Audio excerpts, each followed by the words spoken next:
Khamzat makes a huge announcement on Twitter and UFC fans lose their minds. One tweet is all it takes. Seriously, sometimes it takes everything. And this time, what huge thing has Khamzat recently announced on Twitter that has made UFC fans lose their minds? Has Khamzat planned something more than being at welterweight? If he's really planning something, then what is he choosing to do? Gain weight or lose weight? And who will be his most suitable rivals respectively? Want to know everything about it? If yes, then UFC Slam is going to make clear all your doubts. So let's dive in. So is Khamzat Chimaev really planning to return to the middleweight division? The current UFC middleweight champion Israel Adesanya is the target of Chimaev's desire for an easy title fight.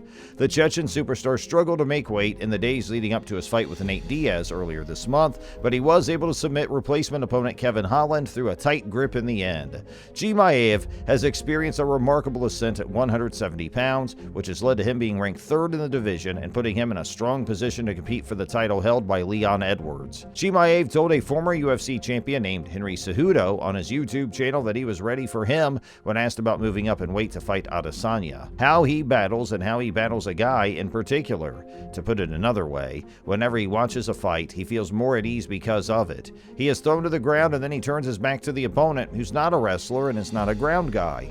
He only engages in stand-up combat in all of his fights. Chimaev was eager to continue making a severe weight cut to face Diaz in his last outing, but the UFC doctor stopped him after he experienced spells of fainting and vomiting.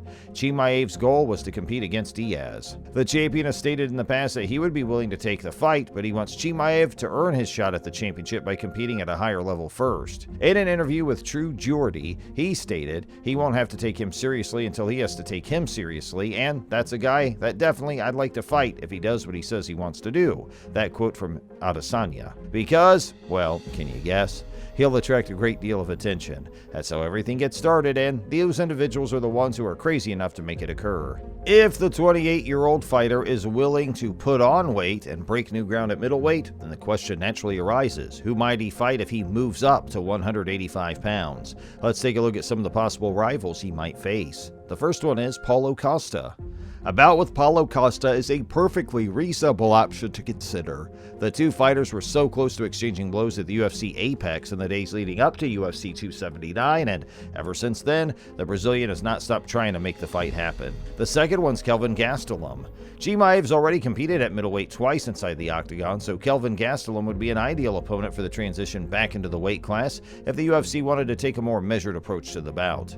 The third one is Israel Adesanya. Yes, we are aware that we stated that it's likely going to take Chimaev a longer path to a title bout at middleweight, but the UFC is all about making matchups that can bank the most money. Whether or not Chimaev missed weight, he is a star in the world of mixed martial arts, and Adesanya is running very low on worthwhile contenders. Now we've got, last but not least, Robert Whittaker. After his victory at UFC 279 over his replacement opponent Kevin Holland, it was suggested that Chimaev could fight the former middleweight champion Robert Whittaker. In addition, Whittaker's in the same boat as Adesanya when it comes to the difficulty of finding worthy opponents. So who do you think would come out on top in a fight between these two? Khamzat Chimaev or the champ, Israel Adesanya? Please share your thoughts with us in the comment section below. And I think that's going to wrap up today's video. We sincerely hope that you enjoyed it. If you did, please make sure you like it and share it with all your friends, family, and fight fans in your inner circle. And don't forget to subscribe to our YouTube channel where you'll see even more of our incredible videos. Press that bell icon and that'll make sure you're always notified of our latest uploads and updates. Hey, we look forward to seeing you in our next one. Thanks for watching.